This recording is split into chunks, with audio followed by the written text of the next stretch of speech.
may be our last chance at returning to democracy.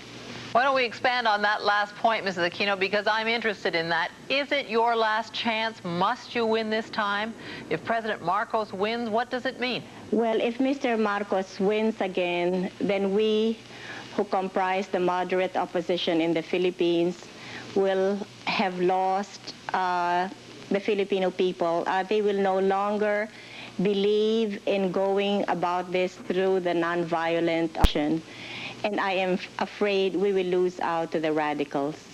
So you are convinced that the insurgency is the next answer? Well, people may be convinced of that, you know, if they will give us their support in the coming elections, and in spite of their giving us their all-out support, and Marcos will still cheat us, then probably they will just say, we've done it your way, now we will have to look for other options. Mrs. Aquino, thank you for talking to us. Thank you very much. Evelio Javier, one of 19 Aquino supporters killed in the past week, a rising level of violence which President Marcos chose today to condemn. We cannot express more strongly now how deeply we deplore these violent incidents that have taken place. But a Marcos speech is not likely to erase the bitterness in Antique, the home of Evelio Javier. Javier! He's very well loved by the people here. Yes, yes, we love Evelio Javier. He's the man of the people here. He is our hero here in Antique. Just 2 weeks ago, Javier, former governor, now Aquino campaign manager, told us of his fears. We are really fighting for our lives. Whether we fight or not, we are going to be killed anyway, one by one perhaps. So we just have to make this fight. He was chased to the rear of this house and then riddled with bullets here. And who did it? One policeman's been arrested, said to have led a gang of 6. But around here, they believe, someone else was behind it. He had one enemy. That's right. And that man Political enemy. And that man is none other than Assemblyman Pacificador. Arturo Pacificador, for 14 years a local power here, now a leading member of parliament, appointed even to the government's election review board, and the man handpicked to run the election campaign of President Marcos. And he had promised Antique to Marcos, but Cory Aquino won here, and he did not like that at all. He got very angry with that. Several here say Pacificador's jeeps were at the scene of the crime. If I have something to do with that crime, definitely I will not allow the use of my vehicle. And that is plain stupidity.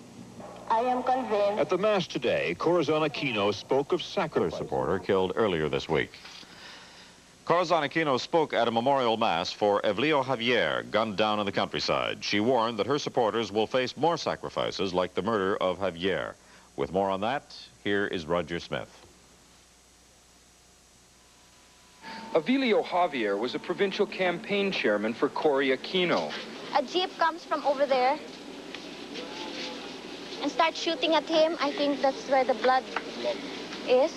Javier was hit once. He ran to a nearby house where pursuing gunmen found him hiding in a bathroom. He was hit by at least 18 bullets. They were all in fatigue uniform, and then they had masks, ski masks. A policeman has been arrested, but people here point the finger at Javier's old political rival, the local Marcos boss named Arturo Pacificador. And he had promised Antique to Marcos, but Cory Aquino won here. Before the time of Pacificador, we had many heated political contests here, but nobody was ever shot, you know, in broad daylight. 10 days before he died, Javier himself described the risk of campaigning for the opposition. We are really fighting for our lives. Whether we fight or not, we are going to be killed anyway, one by one perhaps. The threat was Pacificador. He's blamed for last year's murder of 7 Javier supporters. His political and paramilitary clout make him the much-feared warlord of Antique. Pacificador blames Javier's death on rivals in the opposition. He denies any responsibility. Well, that is absolutely baseless, malicious, and without... And with the passing of each day, the political tension gets closer to the point of civil war. Today, as opposition candidate Corazon Aquino attended a funeral for a murdered supporter, another campaign worker was gunned down by 4 hooded men. Police report that 55 people have died in violence since the election. President Marcos went on nationwide TV today to appeal for calm. He also extended a hand to Mrs. Aquino, but she quickly sent a spokesman to reject the offer. Unity and reconciliation can only be served if Mr. Marcos clearly and unequivocally separates himself from the president. Campaign to topple Mr. Marcos because of the rigged election. Harassment, terrorism, and murder. These made naked fear the decisive factor in people not participating in the polls or making their final choice. These and many other irregularities point to a criminal use of power to thwart the sovereign will of the people. Then the bishops' joint statement, the strongest they've ever issued here, set out their course of action. If such a government does not of itself freely correct the evil it has inflicted on the people, then it is our serious moral obligation as a people to make it do so. The way indicated to us now is the way of non-violent... Unanimously adopted a resolution which supported the call for civil disobedience. The way indicated to us now is the way of non-violent struggle for justice.